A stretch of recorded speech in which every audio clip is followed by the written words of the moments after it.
Maya Rodriguez had always been the smallest person in any room she entered. At 23 years old, she stood barely 5 feet tall and weighed less than most teenagers. Her co-workers at the insurance company often joked that a strong wind could blow her away. They meant it as harmless teasing, but Maya felt the sting of every comment about her size. She worked as a data entry clerk in a cramped office building downtown. Every morning she squeezed into the crowded elevator with her colleagues, feeling invisible among their towering frames. During lunch breaks, she sat alone while others discussed their weekend activities, hiking, playing sports, going to concerts. Maya usually spent her weekends reading books in her small apartment, convincing herself she preferred the quiet solitude. The problem started when Maya turned down an invitation to join the company softball team. Her supervisor, Janet, had suggested it during their monthly review meeting. Janet was a large, confident woman who commanded respect wherever she went. She looked at Maya with what seemed like pity and said the team needed more players, even if they weren't particularly athletic. Maya politely declined, explaining she wasn't good at sports. Janet's expression shifted to something closer to disappointment. From that day forward, Maya noticed subtle changes in how her colleagues treated her. Important emails somehow missed her inbox. Meeting invitations arrived late or not at all. During team lunches, conversations stopped when she approached the table. The isolation grew worse when the company announced a new fitness initiative. They partnered with a local gym to offer discounted memberships to all employees. Posters appeared everywhere showing muscular, confident people lifting weights and running on treadmills. The message was clear: strong employees were valuable employees. Maya watched as her coworkers signed up enthusiastically. They formed workout groups and started sharing fitness tips during coffee breaks. The office culture shifted toward celebrating physical strength and endurance. People who joined the gym received subtle preferential treatment for projects and promotions. One particularly difficult day, Maya overheard 2 managers discussing the upcoming annual reviews. They were standing near the copy machine, unaware that Maya was organizing files in the adjacent storage room. One manager mentioned that the company valued employees who showed dedication in all areas of life, including personal fitness. The other agreed, noting that physical weakness often reflected mental weakness. Maya's hands trembled as she continued sorting papers. She realized her colleagues didn't just see her as small, they saw her as weak, unreliable, and ultimately dispensable. The word deadweight echoed in her mind, though she couldn't remember exactly when or where she had heard it applied to herself. That evening, Maya sat in her apartment staring at the gym membership brochure she had picked up from the office bulletin board. The glossy images showed people who looked nothing like her. Tall, muscular, confident individuals who seemed to belong in a different world entirely. She had never set foot in a gym before and felt intimidated by the very idea. Her phone buzzed with a text message from her younger brother Carlos.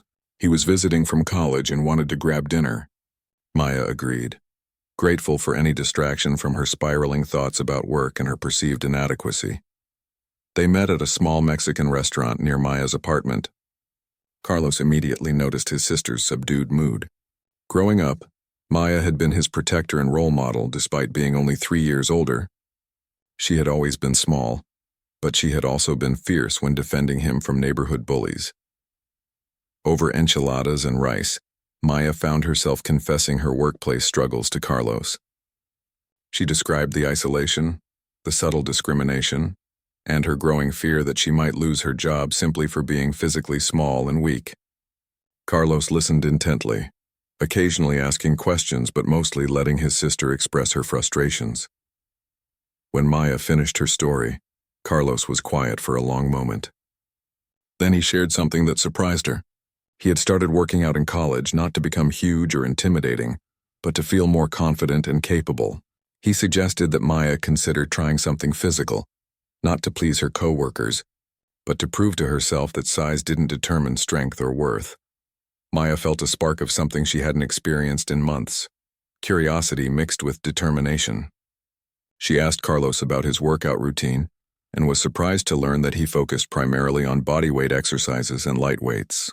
He wasn't trying to become a bodybuilder, just a healthier, more confident version of himself. Walking home that night, Maya made a decision that would change everything. She pulled out the gym membership brochure and studied it more carefully. The intimidating images were still there, but she began to imagine herself in that environment, not as an outsider looking in, but as someone who belonged. The next morning, Maya arrived at work with a new sense of purpose. She endured the usual dismissive glances and exclusionary conversations, but something had shifted inside her. Instead of shrinking away from her colleagues' fitness discussions, she listened more carefully, trying to understand their world. During her lunch break, Maya walked past the gym that offered the corporate discount. Through the large windows, she could see people of various sizes and fitness levels working out. Not everyone looked like the models in the brochures. Some were clearly beginners, struggling with basic exercises but pushing themselves nonetheless. Maya stood outside for nearly 20 minutes, building up the courage to walk through the front door. Several times she turned to leave, but something kept pulling her back. Finally, a friendly-looking woman emerged from the gym and noticed Maya's hesitation. She asked if Maya needed help with anything and mentioned that the gym offered free consultations for new members. That brief conversation was the push Maya needed. She followed the woman inside and found herself signing up for a membership before she could change her mind. The staff was surprisingly welcoming and didn't make her feel out of place despite her obvious nervousness. As Maya filled out paperwork, she overheard other members discussing their goals and challenges. Many shared stories similar to her own, feeling overlooked, underestimated, or dismissed because of their physical appearance. For the first time in months, Maya didn't feel alone in her struggles. The gym employee scheduled Maya's first training session for the following week. As she walked back to her office, membership card in hand, Maya felt a mixture of terror and excitement. She had no idea what she was getting herself into, but she knew she couldn't continue living as the person everyone else thought she was. Maya's first day at the gym was a disaster. She arrived wearing oversized sweatpants and an old college t-shirt that hung loosely on her small frame. The trainer assigned to her was a woman named Lisa, who looked like she could bench press a car. Lisa was kind but clearly puzzled about how to help someone who had never touched a weight in her life. The initial assessment was humbling. Maya couldn't do a single push-up from her toes. Her arms shook when she tried to lift even the lightest dumbbells. On the treadmill, she became winded after just 5 minutes of walking at a moderate pace. Lisa tried to hide her concern, but Maya could see the doubt in her eyes.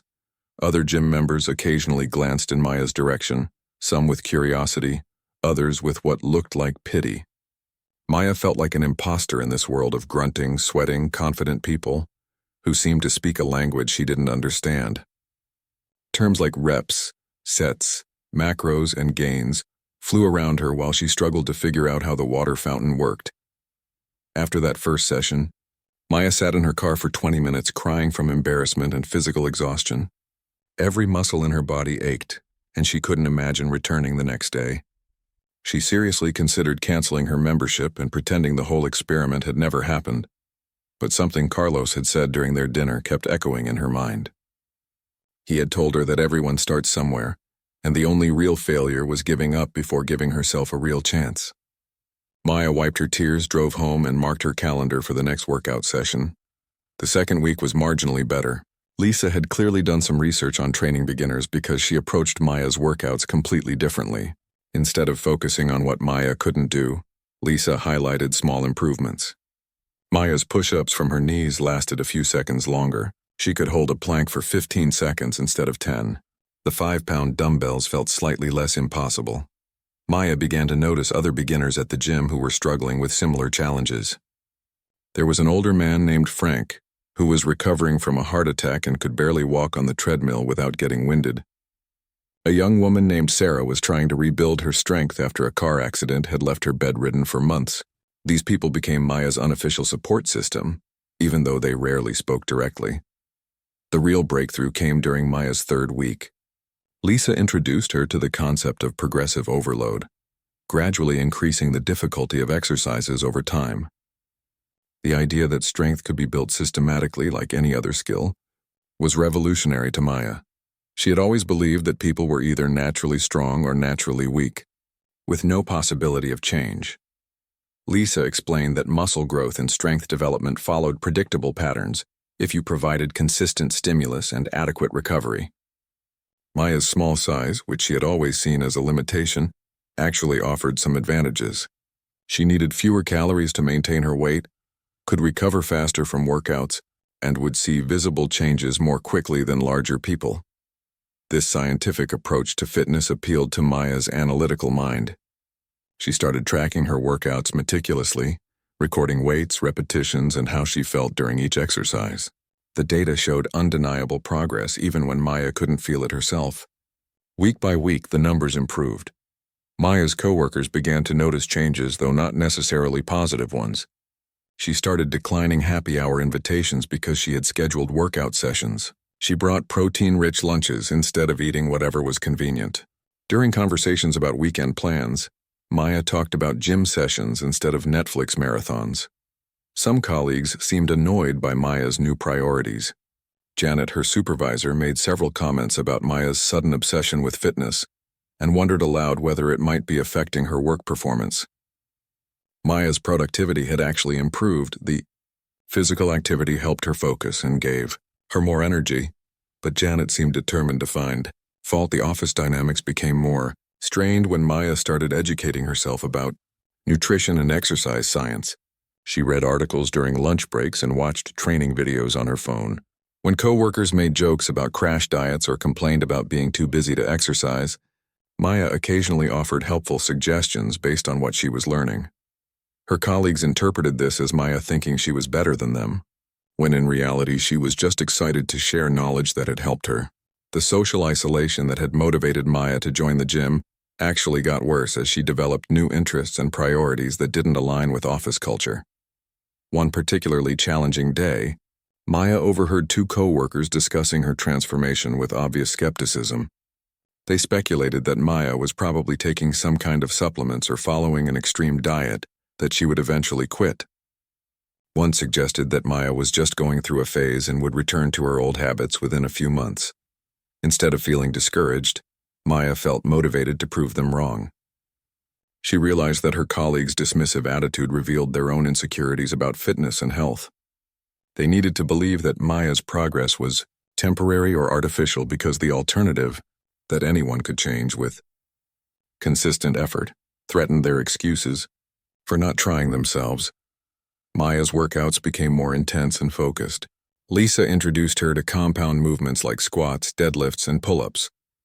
These exercises were initially impossible for Maya, but Lisa taught her progressions that made them achievable. Maya started with bodyweight squats, then goblet squats with light weights, gradually working toward barbell squats. The pull-up progression was particularly challenging. Maya began with assisted pull-ups using resistance bands, then negative pull-ups where she jumped to the top position and slowly lowered herself down. After 6 weeks of consistent practice, Maya completed her first unassisted pull-up. The achievement felt more significant than any promotion or recognition she had ever received at work. Maya's relationship with her body began to change fundamentally. Instead of seeing herself as small and weak, she started appreciating what her body could do. Her muscles, though still small by gym standards, were becoming defined and functional. She could carry heavy grocery bags without strain, climb stairs without getting winded, and move through the world with a confidence she had never experienced. The physical changes were noticeable but subtle. Maya didn't suddenly become large or intimidating, but she carried herself differently. Her posture improved. Her movements became more purposeful and controlled. She still wore the same size clothing, but everything fit better because her body composition was changing. More importantly, Maya's mental relationship with challenges completely shifted. The gym had taught her that discomfort and difficulty were temporary states that preceded growth and improvement. Problems that once seemed insurmountable now felt like puzzles to be solved systematically. Maya began applying this mindset to other areas of her life. When faced with difficult projects at work, she broke them down into manageable components and tackled them methodically. When her computer crashed and she lost hours of work, she calmly recreated the files instead of panicking. Her colleagues noticed these changes but couldn't quite identify what was different about Maya. 3 months into her fitness journey, Maya faced her first major setback. She injured her lower back attempting a deadlift with weight that was too heavy for her current strength level. The pain was excruciating, and Maya had to take 3 days off work. She couldn't sit comfortably, walk normally, or even sleep without discomfort. Lisa was supportive but firm about the importance of proper form and gradual progression. Maya had been so eager to prove herself that she had skipped steps in her training progression. The injury served as a humbling reminder that consistency and patience were more important than dramatic gestures. Maya's colleagues seemed almost pleased by her setback. Janet made pointed comments about the dangers of overdoing it and suggested that Maya should stick to activities more suited to her natural abilities. The underlying message was clear. Maya should know her place and stop trying to be something she wasn't.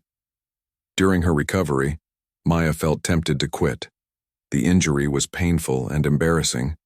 She had to explain to everyone why she was walking slowly and couldn't lift anything heavier than a coffee cup.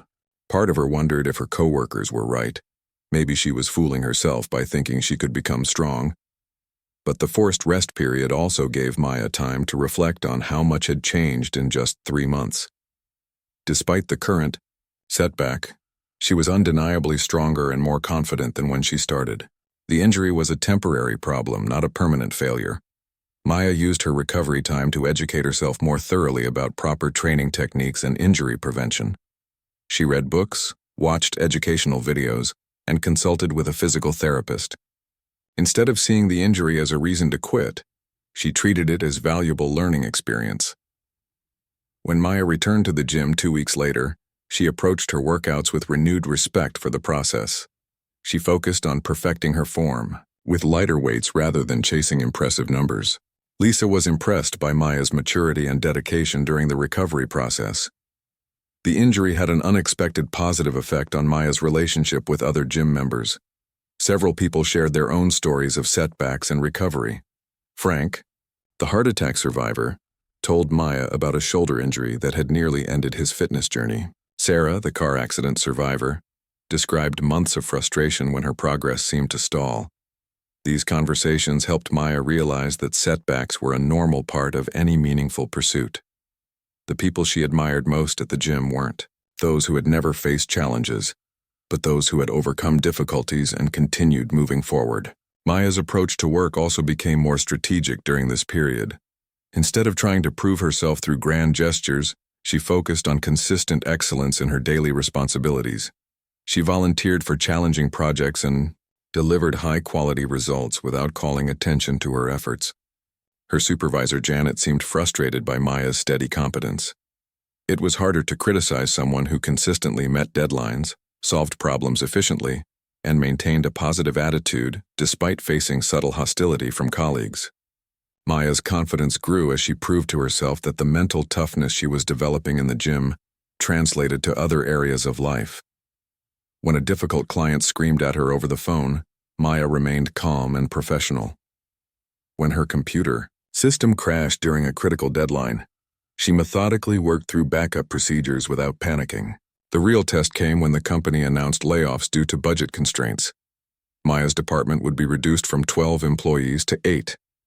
Everyone knew that the 4 people deemed least valuable would be let go. The announcement created a tense competitive atmosphere as colleagues tried to prove their worth while undermining others. Maya's initial reaction was panic. Her small size and quiet personality had always made her feel expendable. In the past, she would have spent sleepless nights worrying about factors beyond her control. But her gym experience had taught her to focus on what she could influence and accept what she couldn't. Instead of engaging in office politics or desperate self-promotion, Maya concentrated on documenting her contributions and improving her performance. She compiled data showing her efficiency rates, client satisfaction scores, and project completion times. The numbers told a compelling story of steady, reliable excellence. Maya also began speaking up more in meetings and offering constructive suggestions for improving department efficiency. Her colleagues seemed surprised by her increased participation, but Maya had learned from lifting weights that progress required pushing beyond comfort zones. The gym continued to serve as Maya's refuge during this stressful period. Her workouts became more intense as she channeled her anxiety into physical effort. She had progressed to deadlifting her own body weight and could perform multiple unassisted pull-ups. Her squat form was textbook perfect, and she could hold a plank for over 2 minutes. Other gym members started asking Maya for advice about exercises and techniques. This recognition felt surreal to someone who had been completely lost just months earlier. Maya realized she had developed genuine expertise through consistent study and practice. Maya's brother Carlos visited during this uncertain time and was amazed by his sister's transformation. The physical changes were obvious. Maya looked stronger and moved with more confidence. But the mental changes were even more dramatic. She spoke about challenges as opportunities rather than threats. Carlos mentioned that Maya's transformation had inspired him to take his own training more seriously. He had been coasting through his college workouts, but seeing his sister's dedication motivated him to set higher goals for himself. Maya felt proud that her example was positively influencing someone else. The layoff decisions were announced on a Friday afternoon in November. Maya's heart raced as Janet called each employee into her office individually. When Maya's turn came, she felt surprisingly calm despite the magnitude of the moment. Janet's expression was unreadable as she delivered the news. Maya was not among the 4 people being laid off. Her performance during the evaluation period had been exemplary, and management recognized her value to the organization. Maya thanked Janet professionally and returned to her desk. 3 of the 4 people being laid off were colleagues who had joined the company fitness initiative, but quickly abandoned it. They had also been the most vocal about Maya's gym membership being a waste of time and money. Maya felt no satisfaction in their misfortune, but she couldn't ignore the irony. The colleague who had made the most cutting remarks about Maya's size and strength was particularly bitter about being let go. During his final week, he made several nasty comments, suggesting that Maya had survived the layoffs through luck rather than merit. Maya chose not to respond to these provocations. Lisa noticed Maya's increased intensity during workouts following the layoff announcement. When she asked about it, Maya explained the workplace situation and her relief at surviving the cuts. Lisa pointed out that Maya's survival probably wasn't coincidental. The discipline and mental toughness required for consistent training often translated to professional excellence. Maya had never considered this connection, but it made sense. The same qualities that enabled her to show up for difficult workouts despite not feeling motivated, persistence, discipline, resilience, were exactly what employers valued in challenging economic times. As Maya reflected on the past few months, she realized that her gym membership had been the catalyst for a complete life transformation. She wasn't just physically stronger, she was mentally tougher, more confident, and better equipped to handle whatever challenges came next.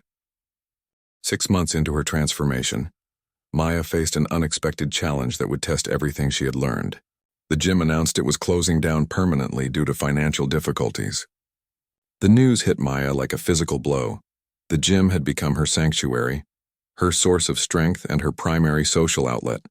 Lisa, her trainer, was devastated by the closure. She had invested years building relationships with clients and developing programs tailored to their specific needs. For Maya, losing Lisa felt like losing a mentor who had guided her through the most important transformation of her life. The remaining gym members scrambled to find alternative facilities, but nothing seemed quite right. The other gyms in the area were either too expensive, too crowded, or focused on different training philosophies. Maya visited several potential options but felt overwhelmed and out of place in each one. For 2 weeks, Maya tried working out at home using bodyweight exercises and the few pieces of equipment she had purchased. But without the structured environment, accountability, and expert guidance she had grown accustomed to, her motivation began to waver. She could feel her hard-earned strength and confidence starting to slip away. Maya's coworkers noticed her declining mood and decreased energy. Janet made several pointed comments about Maya seeming less focused lately and wondered if her fitness obsession had finally run its course. The suggestion that Maya's transformation was temporary stung because part of her feared it might be true. Carlos called one evening and immediately sensed his sister's discouragement. When Maya explained the situation, Carlos surprised her with a suggestion she hadn't considered. He had been researching different training approaches for his own workouts and had discovered that many serious athletes preferred small, no-frills gyms over large commercial facilities. Carlos had found a powerlifting gym across town that specialized in strength training. It wasn't fancy, no mirrors, no music, no juice bar, just serious people focused on getting stronger. The membership was surprisingly affordable, because the gym didn't waste money on amenities that didn't contribute to actual training. Maya was initially intimidated by the idea of training alongside powerlifters. She imagined huge, aggressive people who would look down on someone of her size and experience level. But Carlos convinced her to at least visit the facility before making any decisions about her future training. The powerlifting gym was located in a converted warehouse in an industrial part of town. From the outside, it looked more like a mechanic shop than a fitness facility. Maya almost turned around and left before even going inside, but she forced herself to walk through the front door. The interior was sparse but functional. Heavy barbells, squat racks, and bench presses filled the main floor. The walls were covered with photos of lifters competing in meets, along with motivational quotes about persistence and dedication. The atmosphere was serious but not unwelcoming. Maya was surprised to discover that the gym members came in all sizes and experience levels. There were indeed some massive powerlifters who could squat incredible amounts of weight, but there were also smaller people focused on improving their personal records rather than competing with others. The gym owner, a man named Tony, explained their philosophy during Maya's visit. They believed that strength was relative and personal. A person who improved their squat from 50 pounds to 100 pounds had accomplished something just as significant as someone who went from 300 to 400 pounds. Progress was progress, regardless of the absolute numbers. Maya was impressed by the supportive culture she observed. Experienced lifters offered technique advice to beginners without being condescending. People celebrated each other's achievements regardless of how they compared to their own capabilities. The focus was on individual improvement rather than competition or comparison. After watching a training session and talking with several members, Maya decided to join the powerlifting gym. The decision felt risky because the training style was completely different from what she had learned with Lisa. But Maya trusted her instincts that this environment would challenge her in positive ways. Maya's first workout at the new gym was intimidating, but enlightening. Tony assigned her to work with an experienced lifter named Marcus, who specialized in teaching proper technique for the three main powerlifting movements: squat, bench press, and deadlift. Marcus was patient and methodical in his teaching approach. He started Maya with just the empty barbell for each movement, focusing entirely on form and technique. After 6 months of training, Maya thought she knew how to perform these exercises properly, but Marcus identified several inefficiencies in her movement patterns.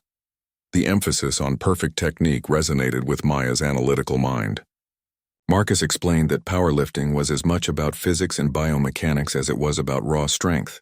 Small adjustments in foot position, grip width, or breathing patterns could dramatically improve performance and reduce injury risk. Maya threw herself into learning the technical aspects of powerlifting with the same intensity she had brought to her original gym routine. She studied videos of elite lifters, read articles about training methodology, and practiced her technique obsessively. The complexity and depth of the sport fascinated her. The powerlifting gym operated on a different schedule than commercial gyms. Most members trained during early morning or late evening hours when the space wasn't crowded. Maya adjusted her work schedule to accommodate morning training sessions, arriving at the office an hour later but staying later to complete her responsibilities. Janet was initially resistant to Maya's schedule change, but Maya's productivity remained high, and she rarely missed deadlines. Maya had learned to be more efficient with her time, focusing on essential tasks and eliminating activities that didn't add value. Maya's lifting numbers improved rapidly under Marcus's guidance and the gym's structured approach. Within 2 months, she was squatting more than her body weight, bench pressing 2/3 of her body weight, and deadlifting 1.5 times her body weight. These might have been modest numbers by powerlifting standards, but they represented tremendous progress for Maya. The mental aspects of powerlifting appealed to Maya even more than the physical challenges. Each lift required complete focus and commitment. There was no room for self-doubt or hesitation when attempting a heavy squat. Maya had to learn to trust her preparation and execute under pressure. This mental training translated directly to Maya's work performance. She became more decisive in meetings, more confident when presenting ideas, and more willing to take on challenging projects. Colleagues who had previously dismissed her input began paying attention to her suggestions. Maya's transformation was becoming impossible to ignore. She carried herself differently, spoke more assertively, and tackled problems with a systematic approach she had learned from powerlifting training. The combination of physical strength and mental toughness created a presence that commanded respect. Tony suggested that Maya consider competing in a local powerlifting meet. The idea terrified and excited her simultaneously. 6 months earlier, Maya had struggled to complete a basic workout, and now someone was suggesting she compete against other athletes. Maya spent weeks debating whether to sign up for the competition. The rational part of her mind listed all the reasons why she wasn't ready. Her lifts weren't that impressive. She had no experience competing. She might embarrass herself in front of experienced lifters, but the part of Maya that had learned to embrace challenges ultimately won the internal debate. She registered for a beginner-friendly powerlifting meet, scheduled for 3 months in the future. The decision felt simultaneously terrifying and liberating. Training for her first powerlifting competition consumed Maya's life in the best possible way. Every workout had a specific purpose. Every meal was planned to support her training goals, and every decision was filtered through the question of whether it would help or hinder her performance on competition day. Marcus designed a 12-week program that would peak Maya's strength at exactly the right time. The training was more structured and intense than anything she had previously experienced. Some days focused on building raw strength with heavy weights and low repetitions. Other days emphasized technique refinement and speed development. Maya's dedication impressed even the veteran lifters at the gym. She arrived early to warm up properly, stayed late to work on weak points, and never missed a scheduled training session. When other gym members saw Maya's commitment, they began offering advice and encouragement for her competition preparation. The support from the powerlifting community was unlike anything Maya had experienced in her previous gym or workplace. These people understood the mental and physical challenges of pursuing strength goals. They celebrated her progress without condescension and offered practical help without being asked. Maya's co-workers noticed her increased focus and energy, though they didn't understand the source. Her productivity at work reached new levels as she applied the same systematic approach she used for training to her professional responsibilities. Projects that once took days were completed in hours through better planning and execution. Janet seemed frustrated by Maya's obvious success, but couldn't identify specific areas for criticism. Maya's performance reviews were consistently excellent, her client relationships were strong, and her technical skills continued improving. The narrative that Maya was weak or unreliable became harder to maintain. 8 weeks before the competition, Maya experienced a crisis of confidence that nearly derailed her preparation. During a heavy squat session, she failed to complete a lift that should have been manageable based on her recent progress. The failure wasn't due to lack of strength, but rather mental hesitation at a critical moment. Marcus recognized the problem immediately. Maya had reached a point where her physical capabilities exceeded her mental comfort zone. Her body was strong enough to handle the weight, but her mind hadn't caught up to her new reality. This psychological barrier was common among lifters, but particularly challenging for people who had spent years thinking of themselves as weak. The solution required Maya to confront her deep-seated beliefs about her own limitations. Marcus designed training sessions that forced her to attempt weights that seemed impossible based on her self-image. Each successful lift provided evidence that her preconceptions were outdated and inaccurate. Maya began keeping a training journal that documented not just her physical performance but also her mental state during workouts. She noticed patterns in her thinking that either supported or undermined her lifting performance. Negative self-talk and doubt consistently led to failed attempts, while confidence and focus enabled her to exceed expectations. This psychological work extended beyond the gym, as Maya began challenging limiting beliefs in other areas of her life. She volunteered to lead a major project at work that would normally have intimidated her.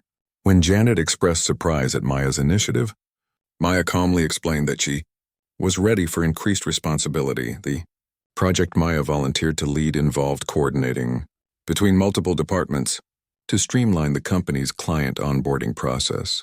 It required diplomatic skills, technical knowledge, and the ability to manage competing priorities, or exactly the kind of complex challenge Maya would have avoided a year earlier.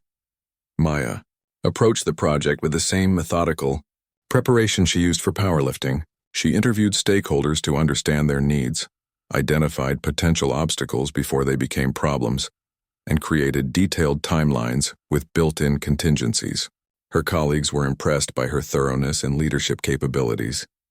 6 weeks before the competition, Maya achieved a major breakthrough during training. She successfully squatted 20 pounds more than her previous personal record, a weight that had seemed impossible just months earlier. The lift felt smooth and controlled, indicating that she had even more strength in reserve. Marcus was thrilled by Maya's progress, but cautioned her against getting overconfident. Competition day would present unique challenges, including unfamiliar equipment, judges evaluating her technique, and the pressure of performing in front of an audience. Mental preparation was just as important as physical readiness. Maya began visualizing her competition performance in detail. She imagined walking onto the platform, setting up for each lift, and executing perfect technique under pressure. This mental rehearsal helped her feel more prepared for the actual experience and reduced her anxiety about the unknown aspects of competing. The powerlifting gym organized a mock competition 4 weeks before Maya's actual meet. This practice session replicated the competition format as closely as possible, including formal weigh-ins, equipment checks, and judges evaluating each lift according to official rules. Maya was nervous during the mock competition, but managed to execute her lift successfully. The experience revealed several areas that needed attention, including her setup routine, timing between attempts, and communication with her handlers. These insights proved invaluable for fine-tuning her preparation.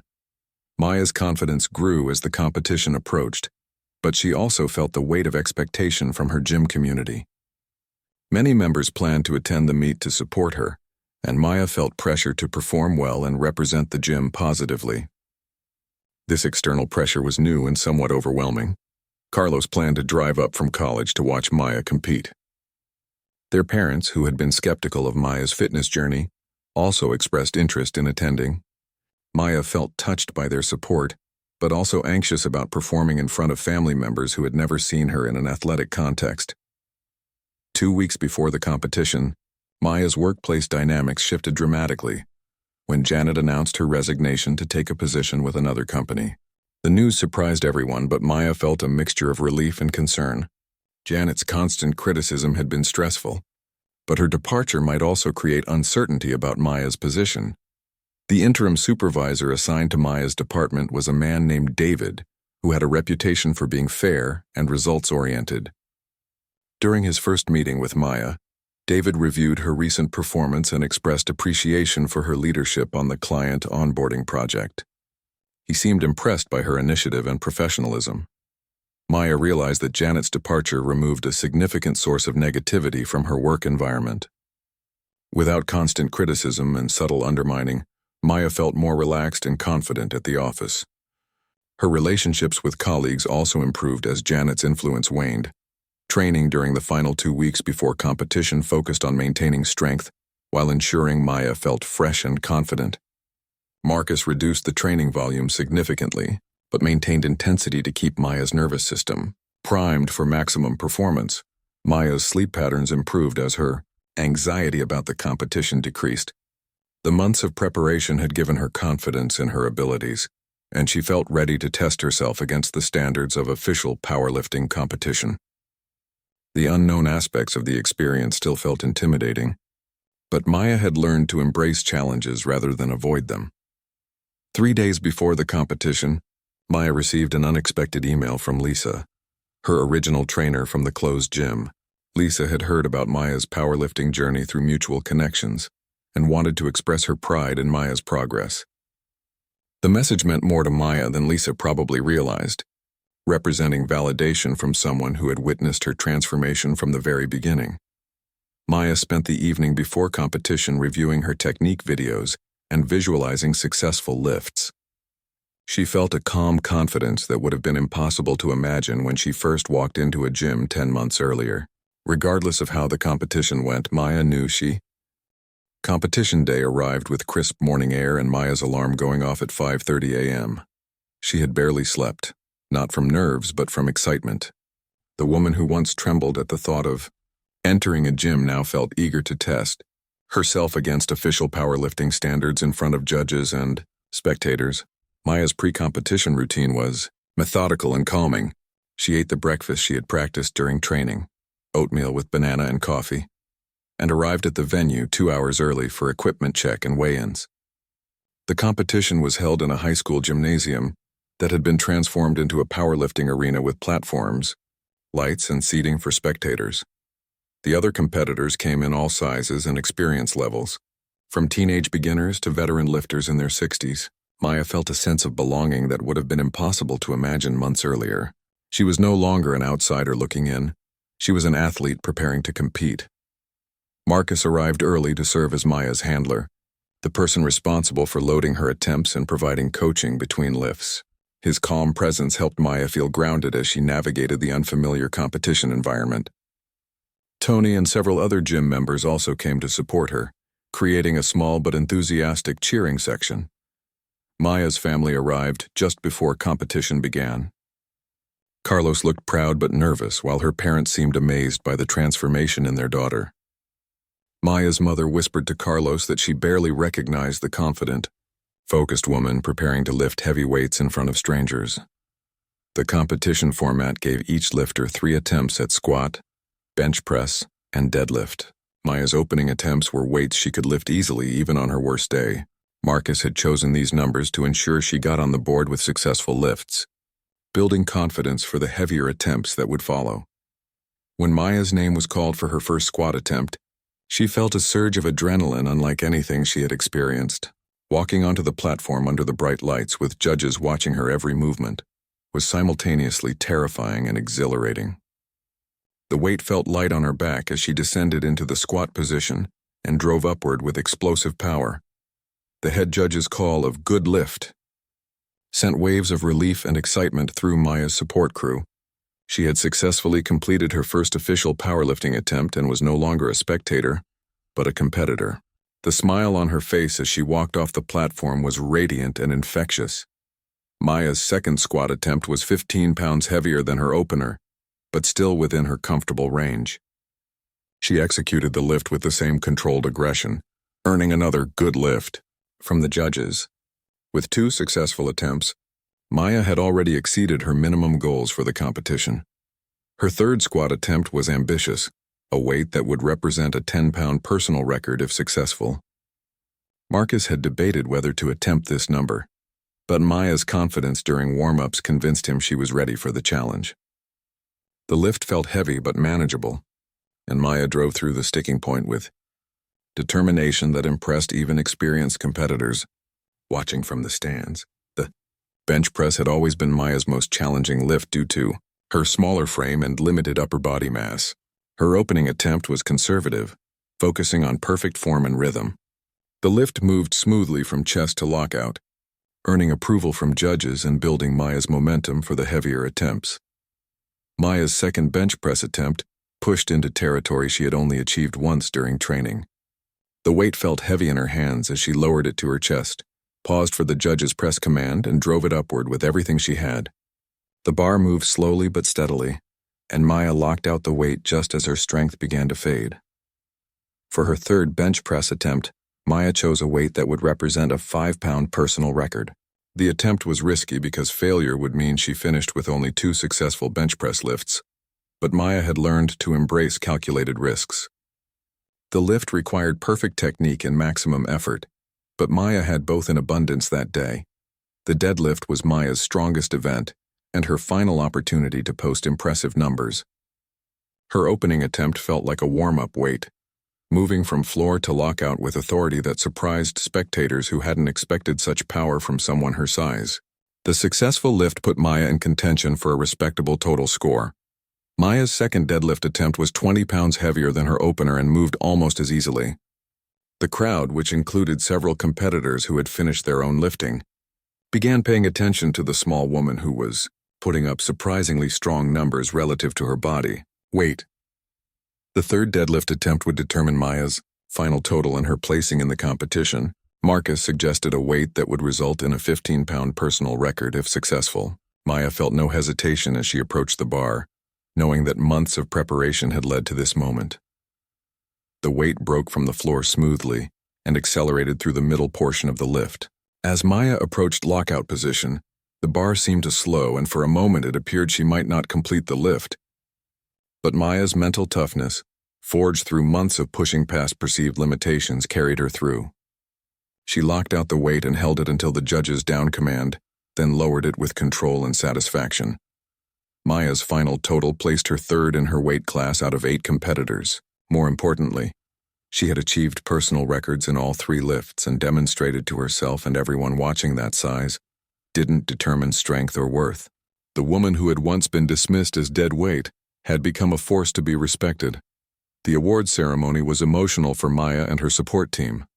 Standing on the platform to receive her third-place medal, Maya reflected on the journey that had brought her to this moment. 10 months earlier, she couldn't complete a single push-up, and now she was being recognized as one of the strongest women in her weight class. Carlos was visibly proud as he watched his sister receive her medal. Their parents seemed amazed by Maya's transformation and the positive community she had found through powerlifting. Tony and Marcus beamed with satisfaction at seeing their training and support pay off in such dramatic fashion. The drive home was celebratory but also reflective. Maya realized that the competition had been less about proving herself to others and more about honoring the work she had put in over the previous months. The medal was nice, but the real victory was the confidence and strength she had developed along the way. Maya returned to work on Monday with a new perspective on her capabilities and worth.